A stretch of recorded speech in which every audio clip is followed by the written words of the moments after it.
Bueno, buenas tardes. Continuamos con la segunda parte del tema de hoy, del curso de terapia intensiva. El tema es fracaso renal. Esta es la segunda parte, ¿sí? Nos habíamos quedado en las etapas de la nefropatía crónica. Ya las habíamos nombrado finalizando la primera parte, ¿sí? Pero bueno, las vuelvo a nombrar más que nada. Lo de la reserva renal reducida, que es una pérdida del 40 al 75% de las nefronas funcionantes. Igual está más detallado en la otra parte. Cualquier cosa lo pueden leer también o ver el video, ¿sí? Después tenemos la insuficiencia renal, que allá hay una pérdida del 75 al 90% de las nefronas, ¿sí? Hay, bueno, urea, creatinina elevadas, poliuria, nocturia, y la última etapa, que es la nefropatía terminal, que es la eh, insuficiencia renal, última etapa de insuficiencia renal, donde hay una disminución del 10% de las nefronas funcionantes, ¿sí? Y bueno, ahí ya necesita como tratamiento sustitutivo la diálisis. Manifestaciones clínicas, voy viendo si ingresa alguien, ¿sí? Igual cualquier cosa, si ingresan, bueno, me hablan. Manifestaciones clínicas, la mayoría de los sistemas del cuerpo se ven afectados por la elevada concentración de urea en sangre derivada de la insuficiencia renal crónica. Los signos y síntomas que se presentan dependerán del grado de deterioro renal. Bien, manifestaciones clínicas, tenemos el ámbito por un lado y manifestaciones por el otro. Ámbito cardiovascular, hipertensión arterial, insuficiencia cardíaca, congestiva, edema agudo de pulmón y pericarditis. En cuanto a lo dermatológico, puede haber prurito intenso, ya lo habíamos nombrado en algún punto también, ¿sí? Piel seca, escamosa, equimosis, cabello seco, debilitado y escaso, uñas quebradizas. En cuanto a lo gastrointestinal, anorexia, náuseas, vómitos, aliento con olor a amoníaco, ¿no?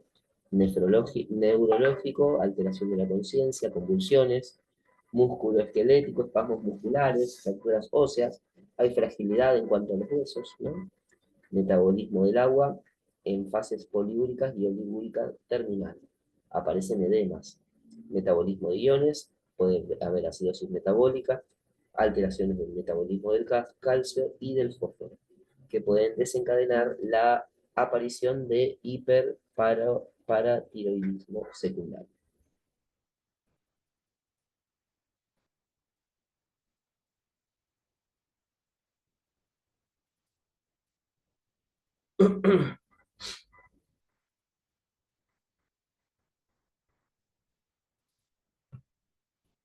Bien, en cuanto al tratamiento, el tratamiento de la insuficiencia renal crónica puede ser conservador. Eh, y el objetivo es tratar las consecuencias de la insuficiencia renal crónica y prevenir las pérdidas de la función renal. Medidas que se deben adoptar: adaptación de una dieta pobre en proteínas, se recomienda menor a 5 gramos kilogramos peso día, no menos de 2.300 calorías día, y control de la ingesta de sodio mediante dieta hiposódica, o sea, dieta baja en sodio.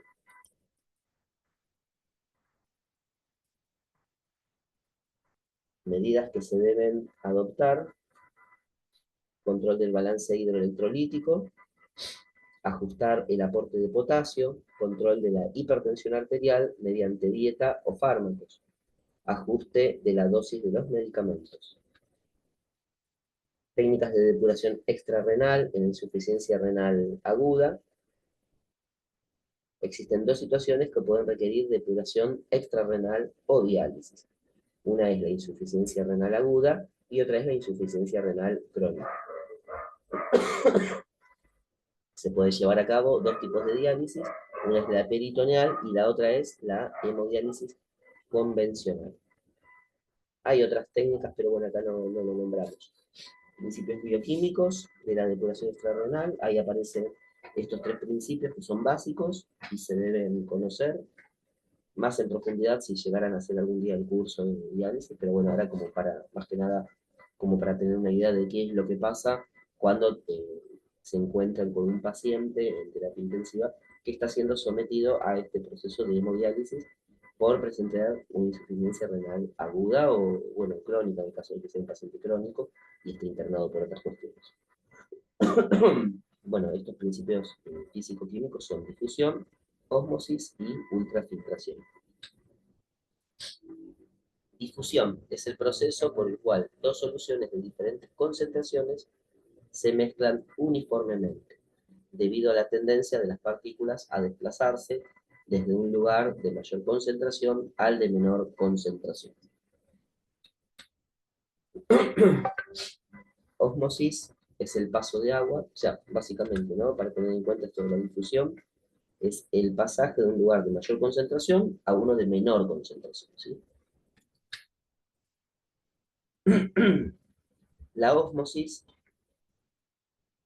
es el paso del agua a través de una membrana desde la solución de menor concentración a la de mayor concentración. Este mecanismo actúa en la diálisis peritoneal. Fíjense, ¿no? El primero pasa desde un lugar de mayor concentración al de menor concentración, difusión. Y el otro es de menor concentración a mayor concentración. Es el que actúa en la hemodiálisis.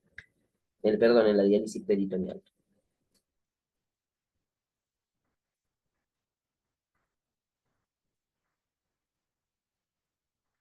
Bien. Después tenemos, bueno, la ultrafiltración. Consiste en el paso de agua y solutos a través de una membrana, obligado por una diferencia de presiones. Esto es la ultrafiltración, que puede ser osmótica, si se utiliza glucosa de un lado, o hidrostática, si lo que se usa es agua. Líquidos, ¿no? En realidad. Diálisis peritoneal, que es un tipo de método para depurar la sangre en un paciente con insuficiencia renal. Se utiliza el revestimiento del abdomen, es decir, el peritoneo, como filtro. El peritoneo funcionaría de filtro, ¿sí? Haría la forma de filtro. De esta forma se eliminan los desechos y excesos de líquidos del cuerpo en personas con insuficiencia renal. A través de un catéter se coloca un catéter en la cavidad abdominal, una solución especial ingresa, absorbe las toxinas, líquidos y luego es drenada. De esa forma se logra la limpieza del organismo, de las toxinas, ¿no? Acá el gráfico, después lo van a ver en el PDF, ¿no? Que les voy a compartir. ¿No? Acá tienen la bolsa de difusión, se pasa, esto se cierra como si fuera una especie de llave de 3 vías, pasa al peritoneo, en el peritoneo queda una sola, y después se abre para este lado y de esta forma se drena este líquido.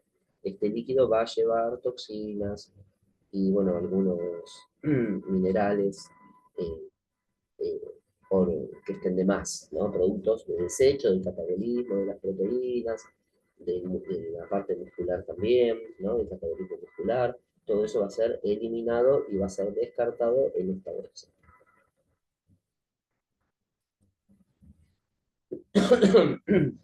Bien, ventajas y contraindicaciones de la diálisis peritoneal, ventajas en la insuficiencia renal aguda, ventajas en la insuficiencia renal crónica y contraindicaciones. Ahora vamos a ir viendo cada una por una.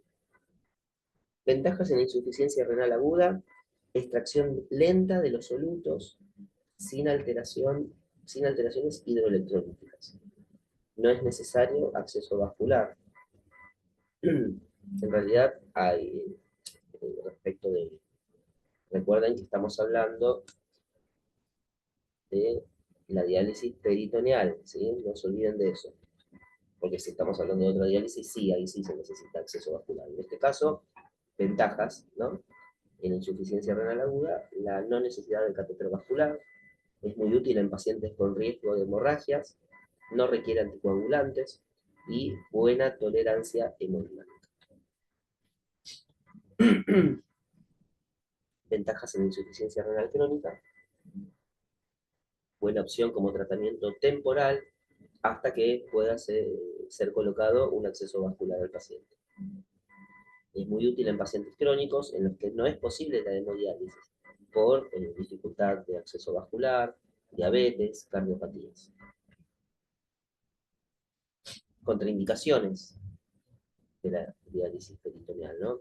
Situaciones graves en las que es necesaria la eliminación rápida de toxinas, ahí no serviría, no sería óptima su utilización, en posoperatorios de cirugía abdominal y pacientes con patología intestinal.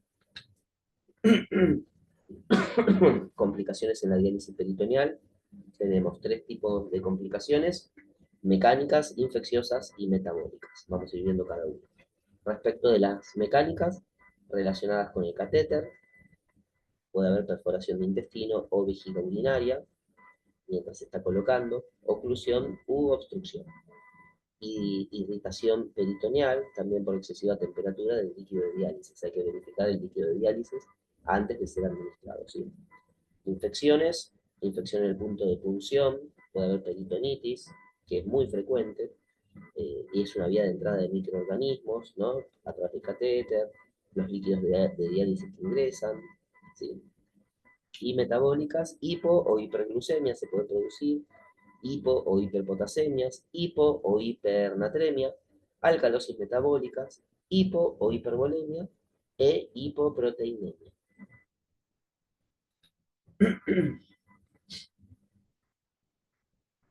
Bien, ahora pasamos a otra técnica de depuración renal. Ya habíamos hablado, lo habíamos nombrado en algún punto. Bueno, ahora estamos hablando de la diálisis peritoneal, ahora vamos a hablar de la hemodiálisis propiamente dicha. Bien, la hemodiálisis es un procedimiento médico utilizado para filtrar y purificar la sangre en personas con insuficiencia renal.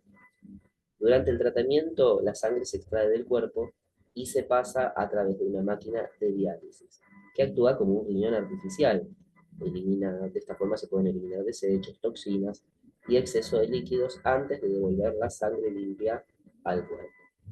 Este proceso puede ayudar a mantener el equilibrio químico y el volumen de líquidos cuando los riñones no pueden funcionar adecuadamente. Hay filtros especiales que se utilizan también a tener en cuenta, que harían como le llamamos o le llamamos riñón artificial. Acá está más o menos el dibujo, ¿no? Y bueno, acá hay una bomba de sangre, más o menos lo voy explicando, entra por una arteria, ¿no? Se hace una anastomosis entre una arteria y una vena, eso sería fístula arteriovenosa, que haría la forma de arteria y vena, donde se debe pulsar al paciente, por una vía arterial y una vía venosa. Entonces la sangre hace el intercambio, pasando esta bomba lo lleva, bueno, llega al filtro, en el filtro se hace la depuración y vuelve otra vez al organismo por otra vía. Esto es un resumen de lo extenso y complejo que es este tema. Incluso estoy evaluando la posibilidad en un futuro de dar un curso específico de hemodiálisis. Pero bueno, eso ya sería a futuro y no sería próximo. Pero bueno, si en algún momento les interesa, ahí pueden contactarme.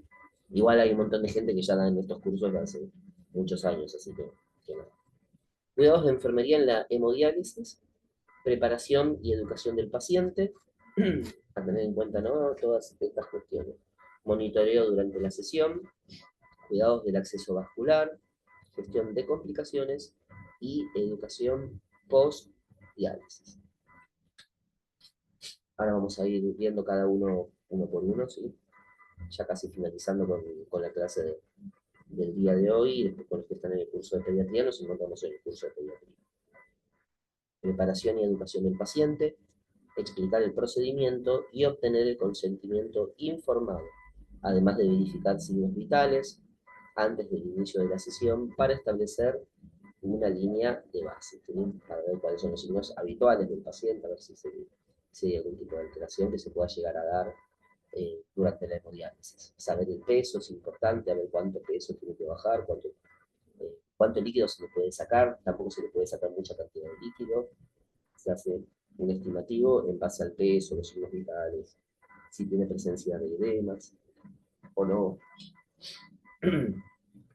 Monitoreo durante la sesión, supervisar los signos vitales de forma constante, sobre todo la tensión arterial, la frecuencia cardíaca, presión arterial en el caso de que tenga un catéter de presión arterial, ¿no? Bueno, de esta forma se detectan signos de complicaciones como hipotensión, calambres, que puede producir mientras se está haciendo la hemodiálisis, o desequilibrios electrolíticos. Cuidados del acceso vascular, observar el sitio de acceso, la fístula arteriovenosa o catéter central, un tipo de catéter de Cook se utiliza también en el caso de los pacientes agudos, que suelen ser la mayoría de los casos de insuficiencia renal aguda, los que se encuentran en la terapia intensiva. ¿Sí?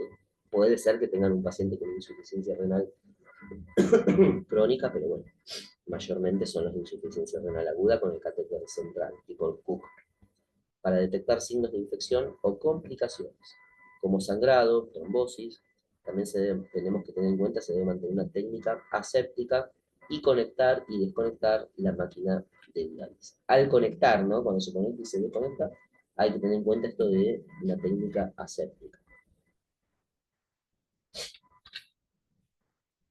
Gestión de las complicaciones, estar preparado para manejar situaciones como hipotensión, calambres musculares o reacciones alérgicas. También es importante conocer los protocolos de emergencia y tener acceso a medicamentos y equipos necesarios.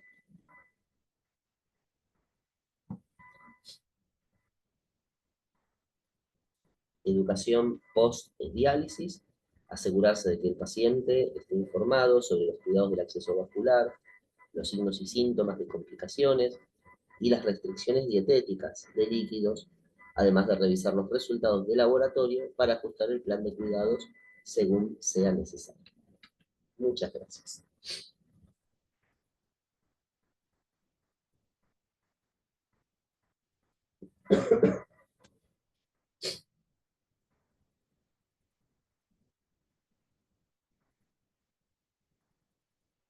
Bueno, gente, ya verán que hace mucho frío, estoy muy, y bueno, no me siento muy bien, pero bueno, habíamos quedado que esta clase era presencial, o sea, sincrónica, a través de la videocámara, bueno, vernos un poco, charlar un poco, si lo requerían. En esta segunda parte de esta clase no se pudieron conectar, no pasa nada, porque yo entiendo también que están trabajando y a veces se complica un poco. Pero bueno, ya cumplí grabando esta clase y bueno, los que están en el curso de pediatría nos vamos a ver en un ratito. Así que bueno, cualquier duda, estoy atento a sus necesidades, comentarios y lo que necesiten, ¿sí? Así que igualmente, no sé si mañana, pero en la semana voy a tratar de estar terminando el parcial de la unidad 3, ¿sí? Y después de este ya casi lo estamos terminando, así que va a venir el otro parcial y después ya viene el último mes donde terminaríamos el curso. Nos estamos viendo y cualquier duda me están escribiendo. Saludos, buen fin de semana.